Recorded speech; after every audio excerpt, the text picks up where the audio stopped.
We all want to feel peace in our lives. Peace in our choices, our beliefs, our relationships, and our environment. I've learned that this desired contentment is often found through holding on to less. When we pare down what we own, what we consume, and what we value, we're left with what's intentional, a personalized curation of what is important and true and useful to us. I'm Shannon Leyko, and you're listening to Paring Down, a podcast aimed at helping you declutter not only your home, but any area of your life that's overwhelming. Here, we're having interesting and honest conversations about the physical and mental clutter that drowns out what truly matters to each of us. And together, we'll learn how to pare it all down, not for the sake of perfection or becoming rigid, rather so we can move through life with less overwhelm and more joy, wisdom, and peace.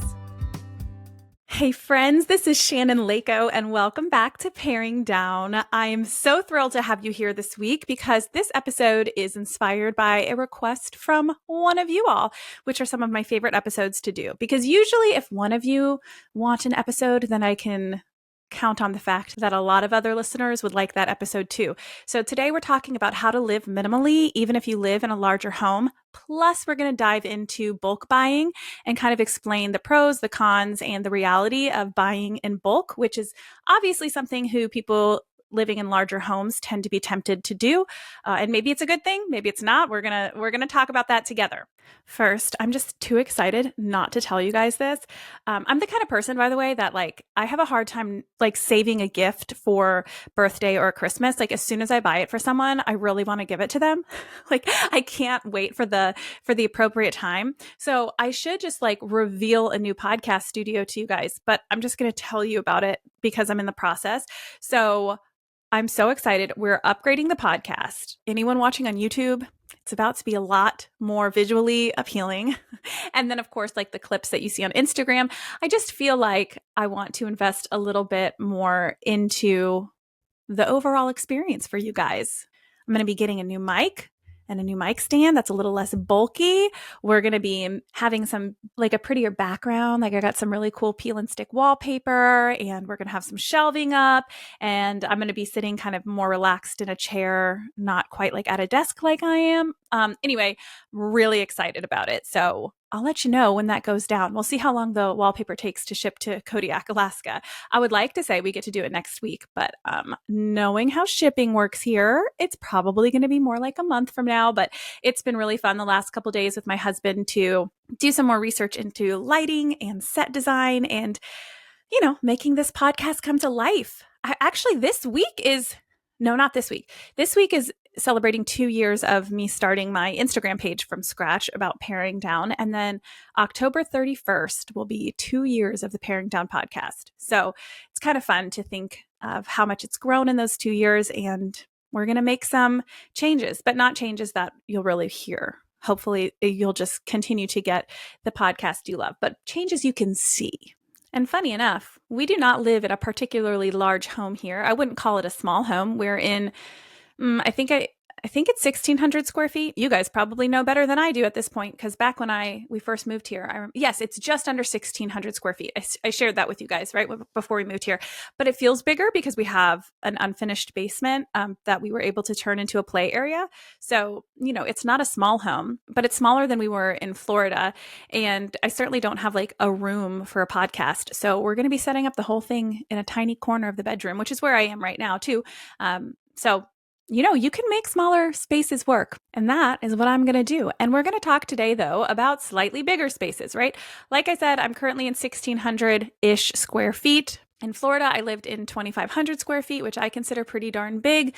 And then I have lots of friends who live in much larger homes. One of my best friends, her home is 5,000 square feet. And I have family members who live in probably around that square footage, maybe bigger. So I've seen firsthand and experienced a little bit of the pitfalls of living in a bigger home. This is not an episode that we're poo-pooing on larger homes. If you're listening to this, you probably live in a bigger home because you're interested in this topic. And I'm not going to tell you to sell your house, okay? I mean, if you want to downsize to make your life easier so there's less maintenance to do, go for it. I'm all about making those big changes. But it is entirely possible to live a more minimal, less stressful life inside a bigger home, even when it's tempting to fill it up with stuff. So let's talk about it. I want to start with some interesting facts about home sizes and trends in the US as a whole. So there has historically been a significant growth in home size, but interestingly, in the last couple of years, it has gone down just a little bit. So in 1949, the average new single family home was around 900 square feet. The average new single family home. They don't even make 900 square feet homes anymore. By 2021, the average new home was about 2,480 square feet. And that size in 2021 has fallen a little bit recently. So in 2021, it was 2,480. In 2023, it was 2,286, which was down 15% over 8 years. And this is according to Rocket Mortgage data. But interestingly enough, as the homes have gotten bigger, and yes, just like marginally smaller in the last couple of years, but still significantly over that 2,000 square foot mark. Over that same period of the homes getting larger, the average number of people per household fell from 6 to 2.5. If you're looking at a 900 square foot house in the early 1900s to the 2,496 square footage in 2019, that over that period, the average number of people per household fell from 6 to 2.5. So this isn't about needing space per person, interestingly enough. We've also seen, of course, the trend of the McMansion, which typically applies to homes over 3,000 square feet that have mini rooms, multiple garages, lots of showy features, but they're kind of like plug and chug. The developers just make the same ones over and over again. And they're often critiqued for inefficient layouts, high energy costs, and aesthetics that prioritize scale over coherence, which is what I experienced in our home, our 2,500 foot home back in Panama City Beach. It was totally a McMansion type of a feel. Like all the finishes were nice, but like very generic. And then it lacked practicality. It drove us nuts. Like we didn't have much storage, but we had this huge kitchen island where you couldn't even reach the center of it. So it felt kind of purposeless. Like it was a little bit ridiculous, right? So that's kind of the McMansion vibe of what people are going for, which is just aesthetics. But then when you actually live in it, it doesn't make a whole lot of sense, right? What are we doing? And recently there's a bit of pushback on size, like this pressure to not just go bigger for the sake of bigger because of rising costs of material, labor, insurance, and regulatory costs that are making very large houses harder to justify. So I'm curious to see what that downward scale hits before it kind of evens out again and maybe starts going back up. Like, I don't think it's going to go all the way down to 900 square feet as the average house being built anymore. But I think it's interesting that developers now are starting to catch on that it doesn't really make sense to continue pumping out these ginormous homes that cost a lot of money and space and time.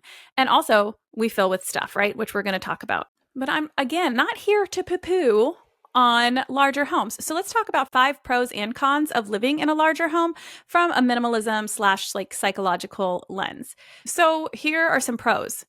You have more room for purpose, right? You can partition your spaces like an office, a studio, a gym, a guest room so that each room has a clear function rather than cramming multiple uses into one. That's fair. I think a lot of people, that's why they want to live in bigger homes. And there's nothing technically wrong with that. You know, in these bigger homes, there's also more kind of buffer and breathing rooms. There's extra physical distance like hallways and transitions, buffer zones that can psychologically reduce clutter stress because items are less likely to feel stacked on top of each other. There's more room for them to breathe. Of course, that's a slippery slope, but that's a pro. There's usually way more storage margin in these larger homes, unless it's a McMansion like the one I was in, which wasn't great. But we still had a 2-car garage. We still had a guest room, which we used partially for certain storage things, right? There's more room for storage. There's bigger closets. There's usually an attic, sometimes a basement. And sometimes those things really do just make your life easier. You got somewhere to put the Christmas decorations, you know? Larger homes are also a pro when you're talking about hosting and social flexibility, right? The larger homes allow for guest rooms when you want people to come over and spend the night, entertaining spaces, right? We used to have at-home birthday parties. It was very manageable to do that because our living room could easily serve as a space for people to hang out when there was 20 of us and it didn't feel like we were sitting on top of each other. And there's more like separation between public and private zones. So no one was all up in our like private bathroom that we use every morning because we had a guest bathroom. So there is some relieving of pressure when it comes to hosting if you have a slightly larger space. And then, of course, there's the like appreciation, resale, appeal, whatever. But, it's worth bringing up, I guess. In many markets, square footage is a driver of real estate value.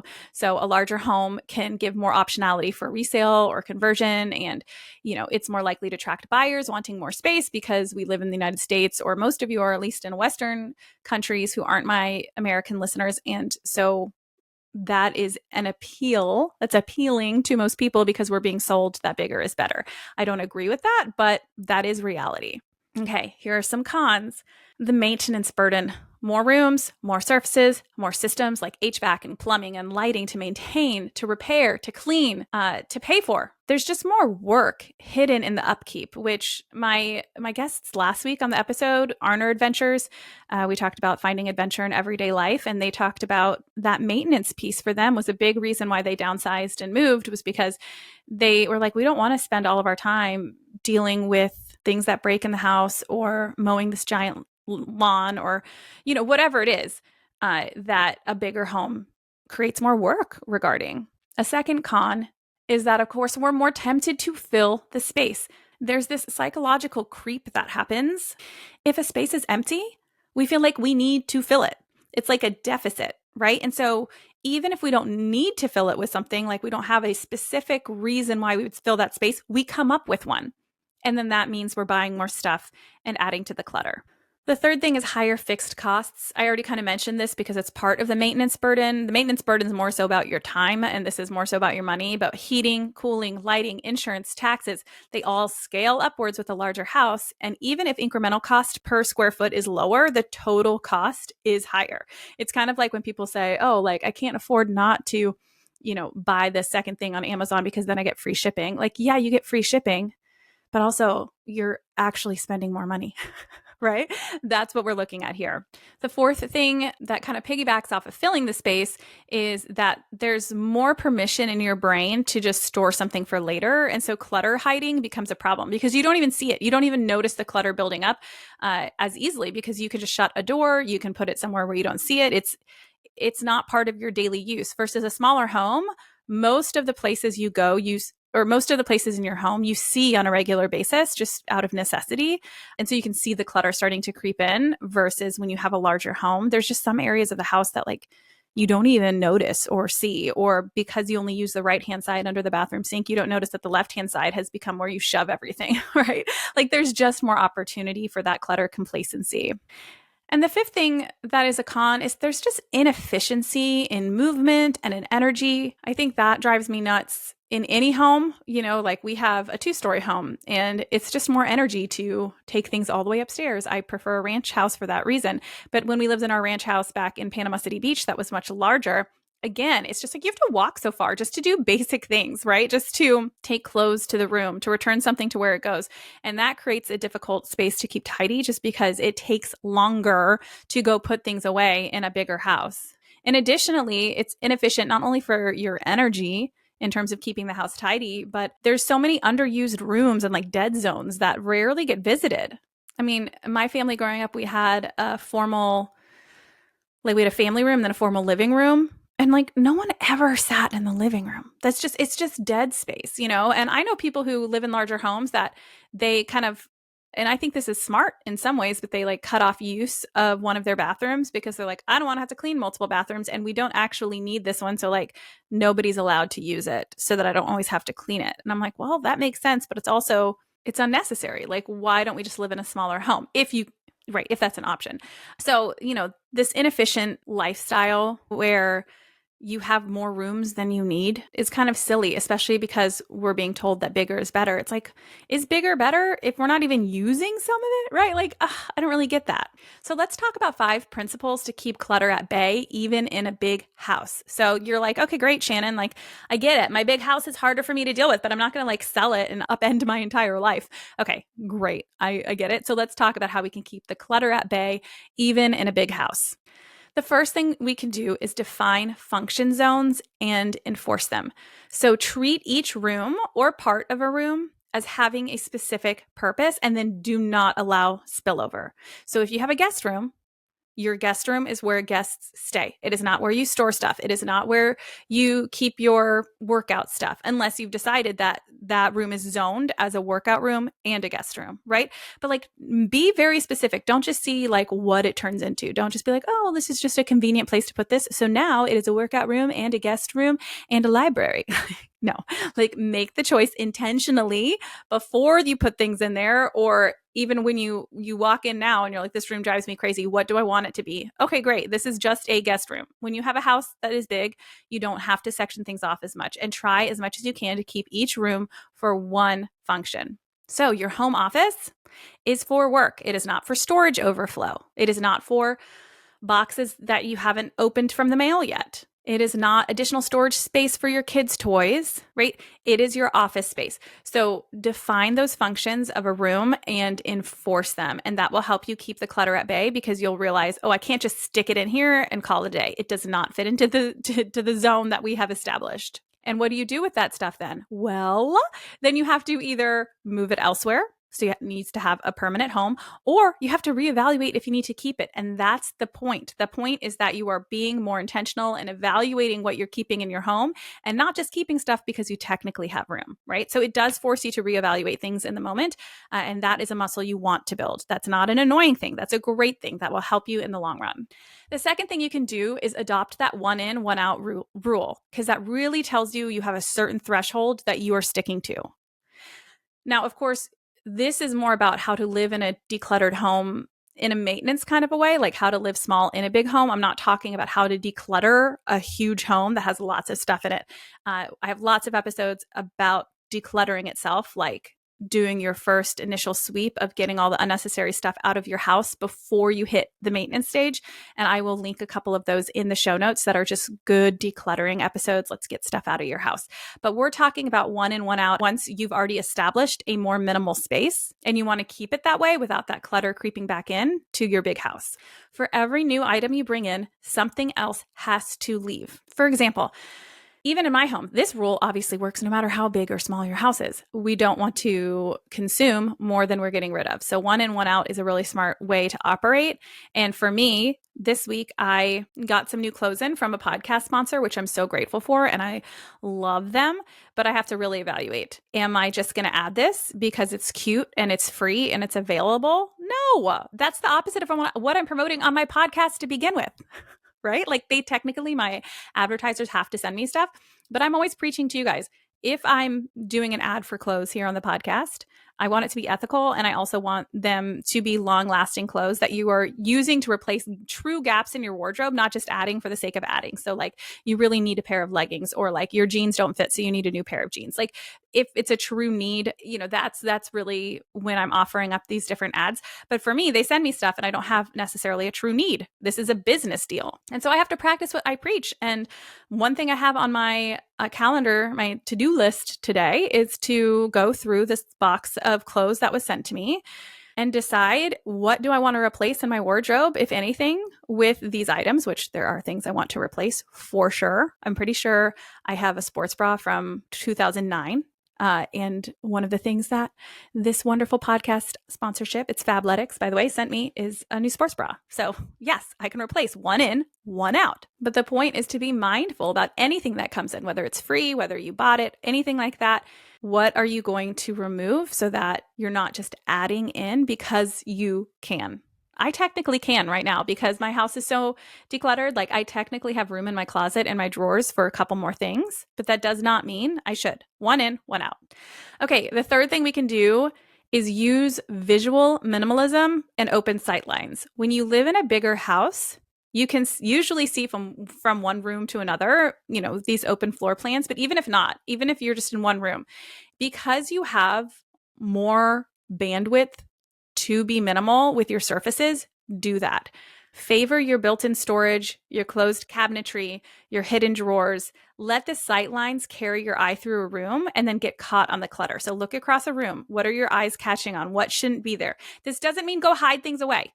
That's not what I'm saying. But if you have the luxury of having your open spaces clutter-free, do that. It'll make your life so much better, and it will keep you from making piles because you have space to. So use that visual minimalism to your advantage. The fourth thing you can do is limit just in case storage. This is a big one. It piggybacking on everything I've said so far, but with big homes, we're tempted to keep the just in case kind of accumulation, whether it's old paperwork, duplicates of appliances, spare parts. You're like, oh, well, maybe someday I will need that blender. Oh, well, that Christmas decoration is really cute. Or like, oh, maybe I'll wear that sweatshirt next time we go to Disney, right? And because you have the just in case option in your house, you start accumulating. So place strict limits on how much of something that you can keep and justify what you're retaining based on the frequency of how often you use it. For example, my son really wanted me to get a Hufflepuff sweatshirt to match him at Harry Potter World this past spring break, and I don't regret it. I got myself a Hufflepuff sweatshirt. However, the sizing was really weird. I got an extra large because I like my sweatshirts to be extra large, but this fits like a small. And it's not because like I just gained a whole bunch of weight overnight, like it was so weird. On the hanger, it looked big, everything. And then I put it on and I was like, what is happening? Like, this is not correct. And so I don't wear it. I wore it with him there, but like it's in my closet. He hasn't brought it up. Like it is something that I'm going to have to declutter. It was not a smart purchase at the end of the day, but I'm, again, no regrets. Like I did what I thought was right at the time. And it was a fun little moment with my son, and fine. It was a little wasteful, and I didn't mean for it to be. I thought if it was extra large, I would wear my Hufflepuff sweatshirt all the time in Alaska. Alas, the sizing really got me. But the point is I'm not going to keep that just in case we go back to Harry Potter World in 3 years, just because I can. So really be careful of that just in case. Like catch yourself. If you live in a bigger home and you say, I'm going to save this just in case it comes in handy, then you're probably just exploiting the size of your home and not being really mindful about clutter. And then, of course, the fifth big important thing to do with a larger home, and again, all of these apply no matter how big your house is a periodic purge cycle or like a clutter audit. Because it's harder to see the clutter because you're not interacting with it as often, you have to schedule these kind of quarterly or maybe even just twice a year, go room by room with a checklist. Be intentional. What has not been used in the last 6 to 12 months? What is broken? What feels heavy? Remove proactively so the clutter doesn't sneak back and build up. And then in 20 years, you're like, my house is like, jam packed. Or when you decide to move, you're like, oh my gosh, I didn't even know we still had this, right? That happens a lot in big houses. So be intentional. Do these big purges. Like I talked about, you're going to have to do a big purge to start. But when it comes to maintaining, even when you're doing all the other things I listed here, things will still creep in and you will lose them in a bigger house. So do a clutter audit at least twice a year, room by room. Just open cabinets and just kind of look and see, what do I got? I think a good mindset here is to treat storage as like a utility, not a destination. So storage, be it closets, bins, attics, whatever, it's there to support your daily life, not to house your entire backlog of things. So if you find storage is overflowing or things are forgotten in the back, that's usually a sign that the storage system is way too permissive and it needs tightening. It needs to be part of your mostly daily life, or at least annual life if you're talking about like Christmas decorations or something like that, right?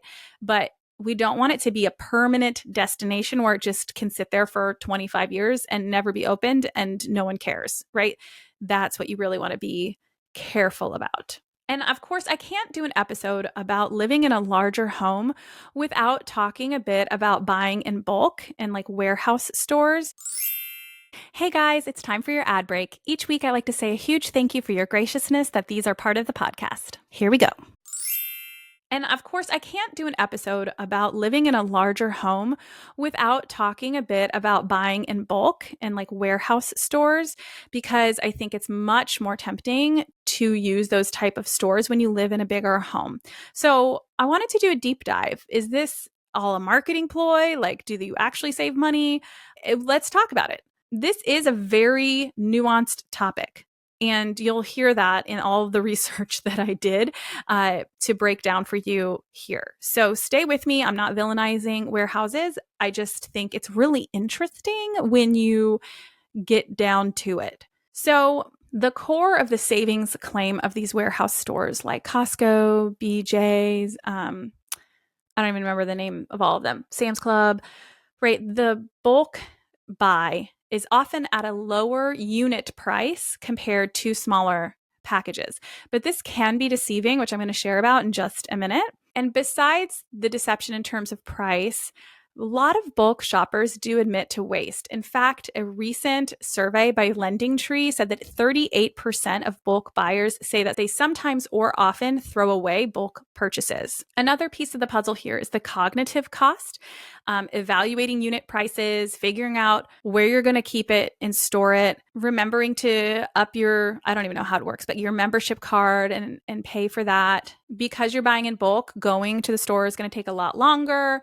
And so it's more of a time investment. And so one of the reasons, a study actually suggests that low-income households often fail to capture bulk savings is because of these cognitive costs or storage constraints. So that's, yes, the size of your house, but also people with lower incomes generally are more overwhelmed in life, right? Because they're struggling for their basic needs to be met, and they don't even have the time or the brain capacity to consider trying to figure out the best way to save money, ironically, right? Because that would help them the most. So remember that you have a lot of privilege. If you are shopping in bulk, it usually means that you at least have the mental bandwidth to sit down and try and consider these savings, and you have the time to go shop in bulk, you have the energy, and you have the physical space to keep it.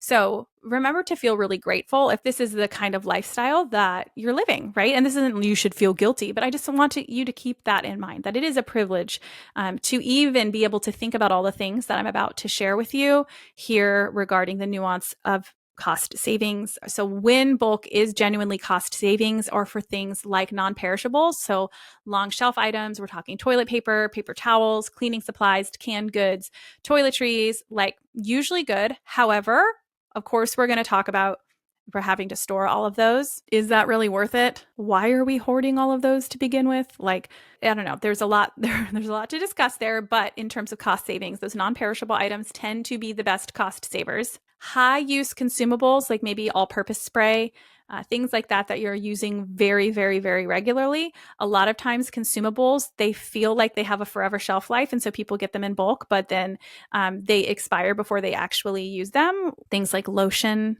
or cooking sprays, that kind of thing can be a little bit of a trap.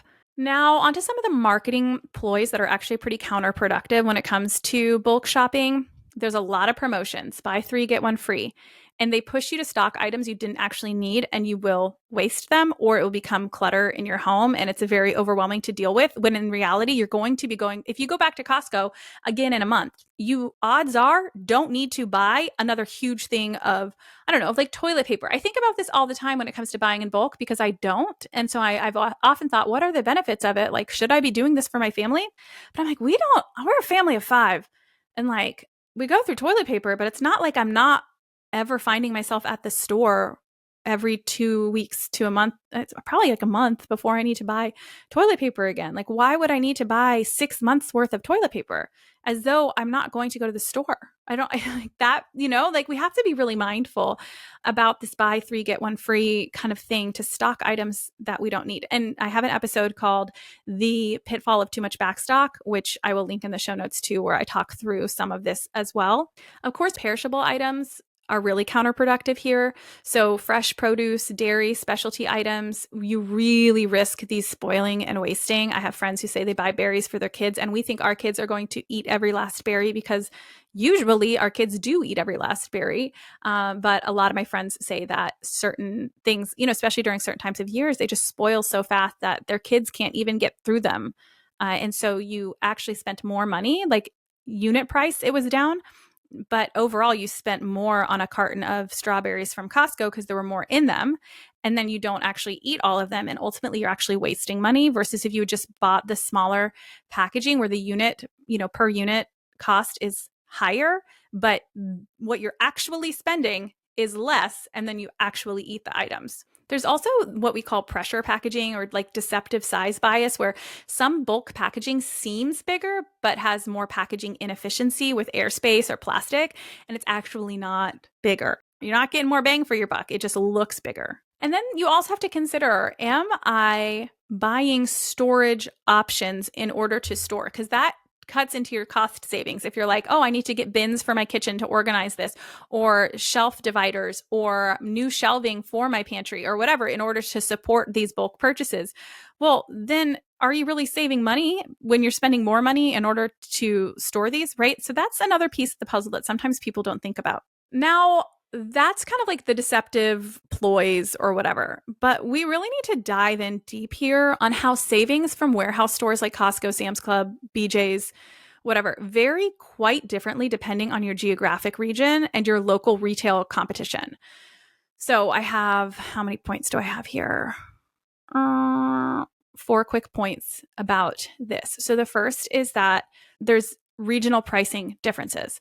So warehouse clubs often adjust price based on regional cost structures, things like shipping, fuel, and the warehouse operation costs. So cost savings at warehouse stores are usually worse in places like Alaska, where I live, or Hawaii, or other remote areas, because everything has to be flown or shipped in, which drives up prices across the board, even for those warehouse chains that buy in bulk. There's fewer distribution centers. So like Costco and Sam's Club rely on regional warehouses to keep costs down. And when you're far from those hubs, the operational costs rise. And then, of course, there's limited competition. So in these remote regions, there are fewer discount alternatives, so warehouse stores don't have to compete as aggressively on price. So while you still might save some money compared to other local stores, the price per unit is typically higher than what customers pay in the continental US near large distribution hubs. So ultimately, warehouse savings, they shrink the farther you are from the supply chain. Even within the lower 48 states, urban versus suburban versus rural locations, you'll see a noticeable difference on staples like produce, meat, and paper goods. And you're oftentimes not saving as much as you think you are. The second thing here is that local competition drives pricing. So if you live somewhere with lots of grocery options, so different than these remote areas like local produce markets, regional chains like Aldi or Winco or H-E-B, or even smaller discount stores, those stores also compete on price. And because of the competition, their everyday prices are already pretty low. Like the Walmart is already going to be pretty low. Aldi is going to be pretty low because there are so many of them already competing. So when you compare those prices to what you would pay per unit at a warehouse store like Costco or Sam's Club, the difference or the price gap between those stores and the warehouse are not that big because the competition has already driven those stores very low. Sometimes the difference is really only a few cents, or even less once you factor in that membership fee. And what's interesting here is that when you combine my point 1 and point 2, where point 1, warehouse stores are usually worse when it comes to cost savings in places like Alaska, Hawaii, or remote places. And then you're like, but it's also worse in high traffic areas that have lots of grocery competitions. It's like, is it good anywhere, right? It shows that both ends of the spectrum, whether you're in a highly competitive area or a very low competition area, they can make warehouse savings less significant on either end. So the places that save the best price per unit balance without being overwhelmed with a ton of competition are oftentimes kind of like suburban hubs, which is where there's a lot of Costco's and BJ's, and that's fair. Some specific examples in the US are Dallas-Fort Worth suburbs. So it's near Costco and Sam's Club distribution hubs, and there's strong competition among those big box retailers, but it's not oversaturated with deep discount grocery stores like Aldi or Winco. And so when you don't see those there, it makes the big box warehouse stores a little bit more appealing. Another area specifically is the Phoenix metro area in Arizona. It's large enough to have strong infrastructure, but regional grocery prices remain higher than ultra competitive markets like Southern California, where they're so competitive it drives down cost. Not saying that it's cheap to live in California, but there's just more competition in that market. Another option is Charlotte, North Carolina. There's proximity to multiple warehouse centers, plus just moderate competition levels at that other low grocery store level. Salt Lake City, Utah, Kansas City, Missouri. And these are places that I think are known for Costco big bulk shopping.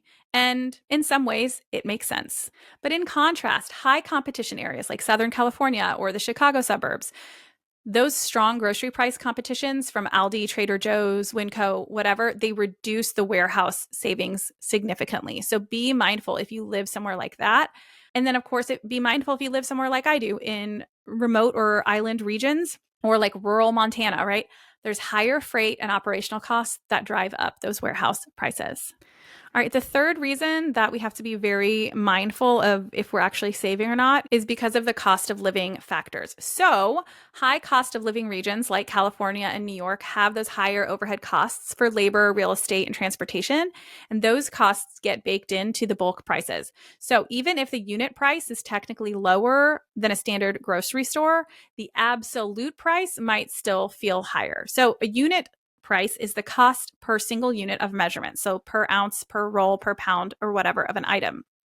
It tells you how much each piece or portion actually costs, regardless of package size. And it's the best way to compare prices between different sized packages or brands. So let's say a 12 roll pack of paper towels costs $18 or $1.50 per roll. A 6 roll pack costs $10 or $1.67 per roll. So even though the 12 pack costs more overall, it has a lower unit price, which means it's generally a better deal per roll. However, you also have to consider the absolute price, which is not something that these warehouse stores talk about. They're always talking about the unit price, but the absolute price is the total price you pay at checkout for the entire item or package. And it reflects the full cost out of your wallet. It's not per unit. It's just what are you actually paying? That same 12 roll pack's absolute price is $18, the total that you spend up front. If money is tight, that absolute higher price might not actually feel like savings, even though the unit price is lower. So this is what I'm talking about even with the strawberries. It's like, oh, well, it's, I don't know, 60 cents per ounce of strawberries. I have no idea if that's even remotely close to what strawberries cost. But, so I'm going to get this bigger one because the smaller package is 67 cents per ounce of strawberries. But the bigger one, because there's more in it at 60 cents versus 67 cents, is going to cost you, let's say, $15 for this big thing of strawberries versus $9 for the smaller strawberries, right? Ultimately, you're still paying $15 instead of $9. And oftentimes those things go to waste, or maybe you just don't need that many strawberries in your life. Maybe you don't need that much, whatever it is, right? So remember that the absolute price is different than the unit price, and the absolute price will cost more depending on where you live, because those higher overhead costs, like I said, labor, real estate, transportation, all of that will get baked into the absolute price, not just the unit price. And then the fourth thing you have to consider is local sales taxes and membership fees. So membership fees are typically uniform nationwide, but state and local tax differences can offset those savings. So in some high tax regions, the total at checkout might not be much cheaper than a discount grocery store that runs weekly sales. Think like Walmart, Aldi, whatever. And I did some research to find those high sales tax regions that eat into the warehouse savings, especially for big ticket bulk buys. Okay, so beware if you live in California, Illinois, Tennessee, Louisiana, Washington State, and Alabama, Arkansas, and Oklahoma also, kind of depending on the city, but those are ones where you can see this tax situation making a big difference. So the idea here, and I know that's a lot of information, and some of it's kind of confusing, and some of it does seem like contradictory even. I'm like, oh, like it's so confusing. But I think that that's almost beneficial for us to keep in mind too, is that it is confusing. And so therefore, warehouse stores are not universally cheaper, right? Their savings depend on a lot of different factors, on what's available nearby, on the region's cost structure, on how far products are traveling to reach the store, on how much you actually use and store and what you buy. Like, we cannot just say, oh, I shop at Costco because it saves so much money. That might not actually be the case. Buying in bulk is not a one-size-fits-all strategy. In some regions, warehouse stores really do help you stretch your dollar, but in others, especially where local competition is strong or transportation costs are high, the savings can be surprisingly small, and certainly not worth it when it comes to storage in your home and making your home like super cluttered. So be mindful if you have partaken in this bulk buy kind of a lifestyle without being really, really considerate of your waste, of your storage, and of your actual money. So I'm not demonizing it, but I think we need to be very mindful about the marketing or like your perception versus reality. I hope that just gives you something to think about. I hope that you feel encouraged that it is possible to live with less inside of a larger home when we talked about those different strategies for maintaining a decluttered home that is larger, right? When we're talking about defining the function of each room and enforcing them, adopting that one in, one out rule, using visual minimalism to your advantage, limiting your just in case storage, and of course, participating in those periodic clutter audits. It is totally possible. You do not have to fill every nook and cranny in your home with stuff. Take advantage of the fact that you will have room for things to breathe. And if you were like, well, I don't have anything necessary that needs to go in this specific room, think about your life. Really think about it. What do my kids like to do? What do I like to do? And set up that space. Don't just turn it into a storage space. Well, we don't really have a good use for that room, so we just kind of throw boxes in there or whatever. Or we just created a second playroom for the kids or whatever. Like, no, really think through, how can this benefit us in the way that maybe keeps it really open? Like, if you have a second playroom, why doesn't one be where you keep a minimal amount of toys? Like, because we all know kids don't need that much. I have episodes on that. And if you can, because you can, add a single bar to the wall and some mats on the floor. And it is a very minimal room and a mirror on the wall, and turn it into your daughter's dance studio. There's no clutter in there. It has a specific purpose. Maybe it's her gymnastics room, right? That there's so much privilege in saying, oh my gosh, I can't believe you would even consider that. But I'm talking about people who have big homes, and then they tend to fill it with stuff. Don't fill it with stuff. Fill it with opportunity to do more of what you love that doesn't involve a whole bunch of stuff. Think creatively about your own family in your own life. You have the privilege of space. Use it wisely to live into your purpose, to live into what brings you joy. As always, thank you so much for being here. Next week, interestingly enough, I feel like it really kind of piggybacks on this week's episode well. I'm talking to Amy Slenker-Smith about the high cost of comparison, how comparing our lives to other people not only brings in more clutter, but it affects our wallets. And I think that it's a really, really powerful and interesting and self-evaluative. I wonder if that's a real word. Self-evaluative. So I'm going to Google it. Evaluative.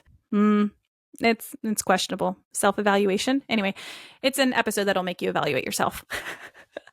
So I can't wait to share that with you, and I'll see you next week. Bye. You just listened to an episode of Paring Down with me, Shannon Leyko. If you enjoyed the show, it would mean the world if you can leave a review wherever you listen and share this episode with a friend. Those reviews really are what keeps a podcast on its feet for the long haul, and I will read every single one with a huge smile on my face. So thank you ahead of time. If you're watching on YouTube, don't forget to hit subscribe. Also, be sure to follow along on Instagram at paring_down, where I offer lots of tips and inspiration for paring down, along with what's new here on the podcast. Till next time.